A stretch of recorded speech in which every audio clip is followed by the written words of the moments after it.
Warning, Sable contains gruesome depictions of violence, gore, and strong language. It's intended for mature audiences only. Thanks for listening.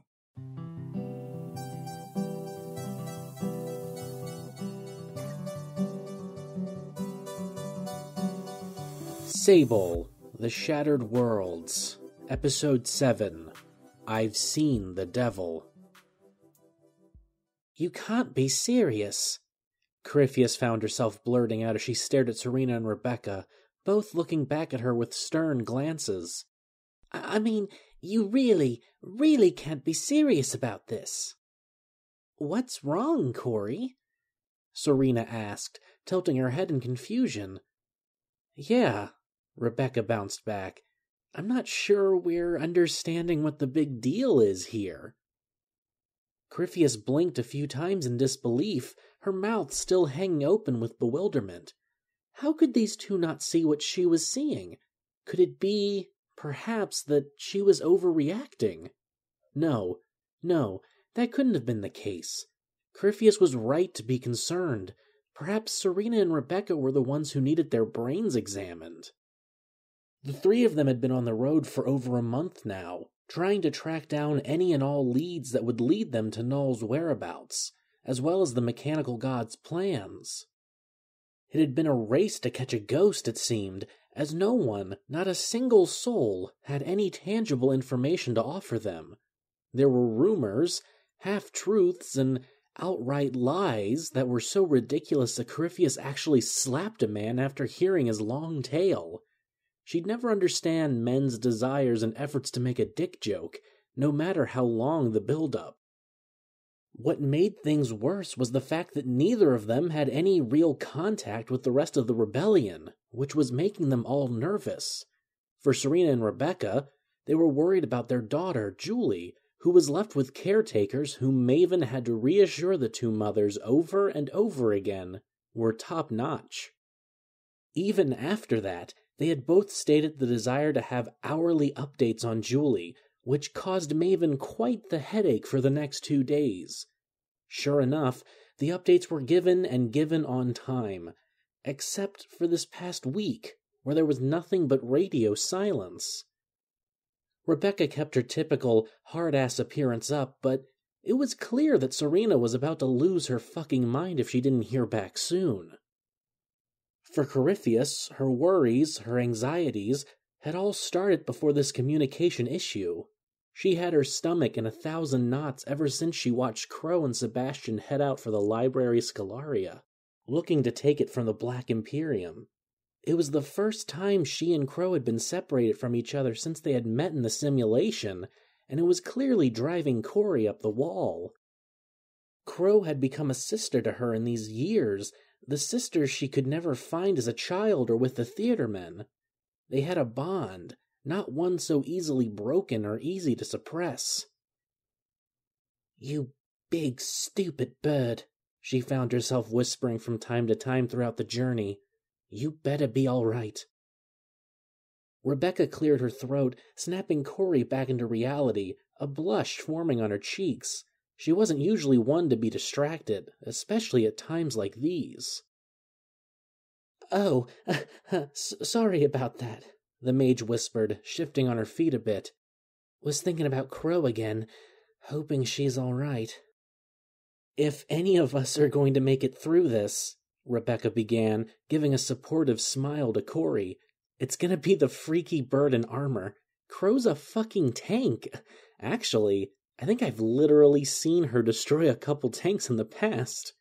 Yeah, and there was that time she single-handedly took on, 50 Imperium soldiers?" Serena added, trying her best to give her own supportive smile. "Nothing's gonna hurt that girl. Makes you almost wish you could be a giant armored bird." Rebecca laughed. "Well, at least you'd be able to finally see what the weather is like up here."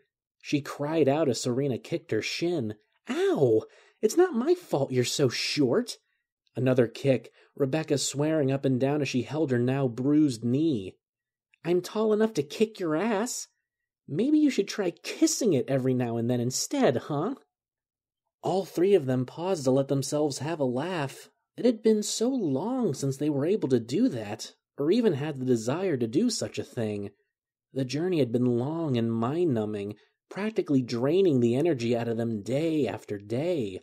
Once the laughing had stopped, however, Corey was back to business, crossing her arms over her plated chest. "Seriously, though, you mean to tell me we're following the words of a random street urchin?" The mage grunted out, pressing her back against a nearby tree. "Actually, not just a random street urchin, a street urchin who earlier today tried to steal all our belongings." "I think that's a little harsh. Serena, he tried to steal my swords and my underwear while I was looking." Serena blinked.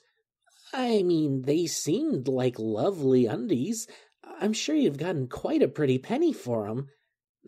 "I don't know, they weren't that great. Kinda makes you wonder why he was trying to grab them up." Corey's cheeks began burning. All right, we are not talking about this. Forget the underwear part. The fact remains that he tried to take our things, and now you're taking his words as proof. We can't just keep going on these wild goose chases, guys. We need some real evidence here. We need something we can really go after." Rebecca was about to retort, but Serena was the first to speak. "Corey, we've had no leads for the past 2 weeks. We've just been driving in a straight line, just hoping and praying to whatever gods exist that we actually stumble upon something. It's beginning to get a little out of hand here. I know he tried to steal from us. I know he may not be 100% telling the truth, but I could tell he really wanted to help us." "How? How could you possibly know that? Do you have powers you'd like to reveal to us?" Serena chewed at her bottom lip. No, I don't. Sorry about that. Look, I could just tell he had a desire to put us on the right path." Corey threw her hands up in the air, a disbelieving scoff escaping her lips. "You have got to be kidding me. You could just tell? You had a feeling?" "Hey, Corey, calm the hell down." "No, you calm down, Rebecca. I can't fucking believe this. You two want to completely change our course of travel, want to go into an area none of us know, that the rebellion doesn't even have a fucking foot in, and the only explanation we have for doing this is that your wife had a feeling." Corey stared at Serena, her face cold. "Tell me, Serena, what the hell am I thinking right now, huh? What am I feeling?" Rebecca couldn't stop herself. She had cleared the distance between her and Corey in a matter of seconds, clocking the mage with a meaty left-handed swing that collided with Corey's cheek. A wet slap could be heard between all of them as the punch connected, sending Corey to the ground, her eyes wide with shock. Rebecca stood over her, cracking her knuckles before wincing in pain. It was clear that swing hurt like hell. "Don't you ever take that tone with my wife again, do you understand?" Rebecca growled out, clutching her bleeding hand. What was Corey's skin made of? "And get off your fucking high horse while you're at it. At least Serena and I have been trying to get information. You've just been walking around with your head in a fog, worrying about someone who can fucking take care of themselves." More words were planned, but they were quickly thrown away as Corey got back up onto her feet, leaping towards Rebecca, tackling her to the ground. "Shut up!" the mage cried out, throwing a punch that connected with Rebecca's chest, causing the woman beneath her to gasp out for air. "I've had enough of your fucking voice, if I'm honest." "Good," Rebecca coughed out, spitting at Corey. "Then maybe you should do me a favor and stop talking yourself. That way we both get what we want." Guys?" Serena whispered, looking out towards a clearing in the trees. "Guys?"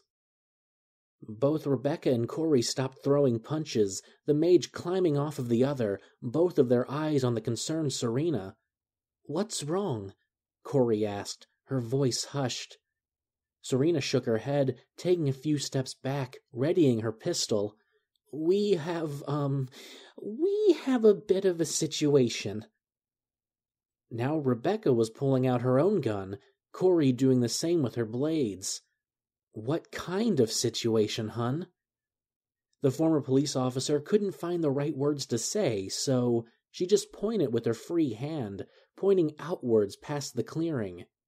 Rebecca and Corey shifted, both moving to stand beside Serena, to look out at what was causing her such a fuss. Soon, it became all too clear what had gotten Serena's tongue. Past the clearing of trees was a field that was once a fruitful farm, perhaps, but that was a long time ago. The grass was a sickly brown, a true contrast to the vibrant green forest they found themselves in.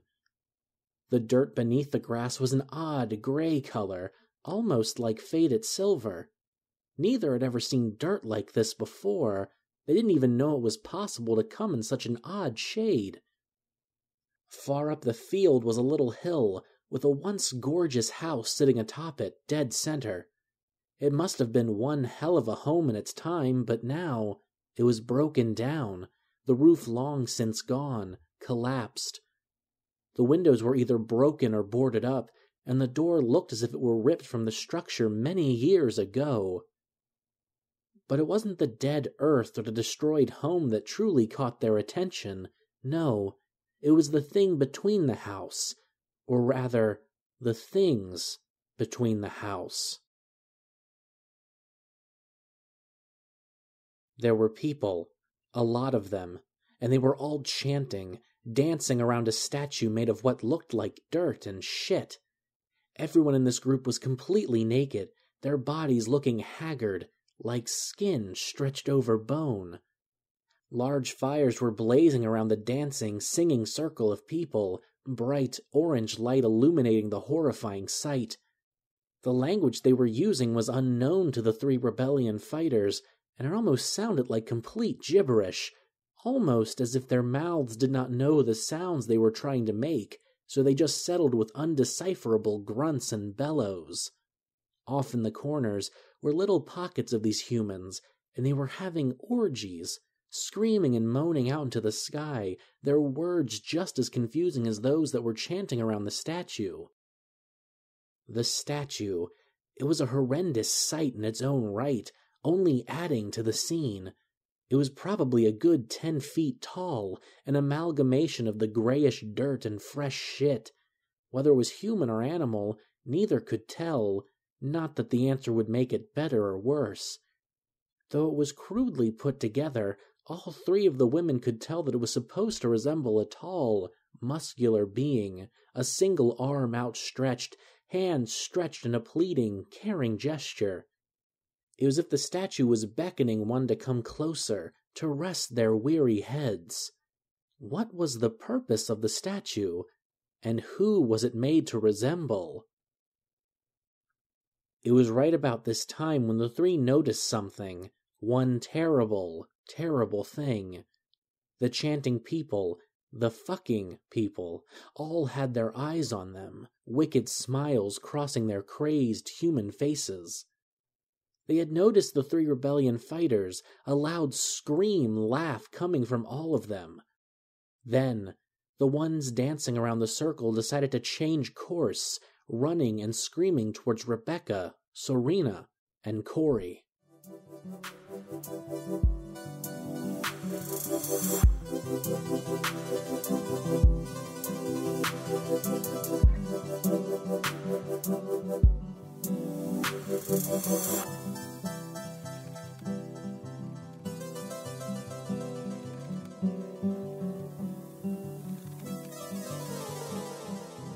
Sable was written and narrated by me, Lane Lloyd, and Sable's theme music was written and performed by Moonplatoon. If you'd like to listen to more of their awesome music, just click on the SoundCloud link in the show notes below.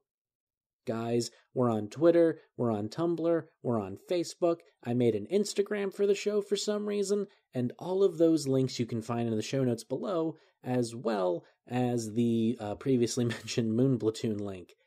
And just while we're talking here real quick, if you guys like the show, and I think you do if you've listened this far, I think we're almost at like 40 episodes or something, but if you do like the show, I would sincerely ask you to leave a rating, review, and hopefully a comment on iTunes. It helps the show get more visibility, and that means more people might click on the show and like it, which is good for everybody. If, for whatever reason, you are not tired of hearing of my voice, I now have a comedy improvisational writing podcast called Impromptu Fiction with Lane and Friends.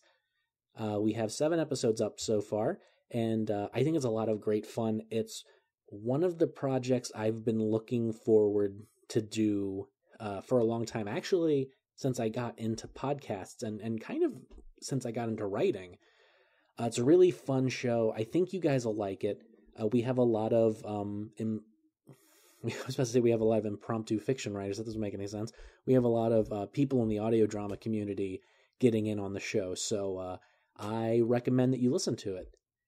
Sorry that this episode is a little short. The next episode is going to be a bit longer. That's all I really have to say today. I'm trying to get these done as fast as I can because it's my birthday. So happy birthday to me. And happy birthday to you, because this is my present to you. Even if it's not your birthday, even if you don't have a birthday, I don't care. This is my present to you. So, I almost forgot, because I almost always forget. Sable is part of the Fatecrafters network of podcasts. It's a really great network. You've heard me talk about some of their shows. I should be talking about their shows more often. Shows, not shores.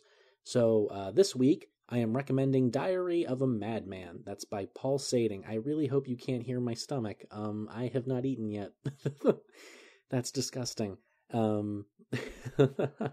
That's really bad. But yes, Diary of a Madman, which is not bad, like my stomach growling. It's really cool. It's from the perspective of a serial killer, and I think it's really great. And I'm not just saying that because technically he is my boss. But yeah, that's Diary of a Madman, which you will find in the show notes with everything. There's so much in the show notes. You should really pay attention to them. I think that's about it for me. I'm tired of rambling. I rambled all day recording an impromptu fiction episode, so I will see you guys next week. Jesus. Learn how to speak, human. That's your job. I've been Lane. This has been Sable. And yeah, I'll see you next week, guys. Love you.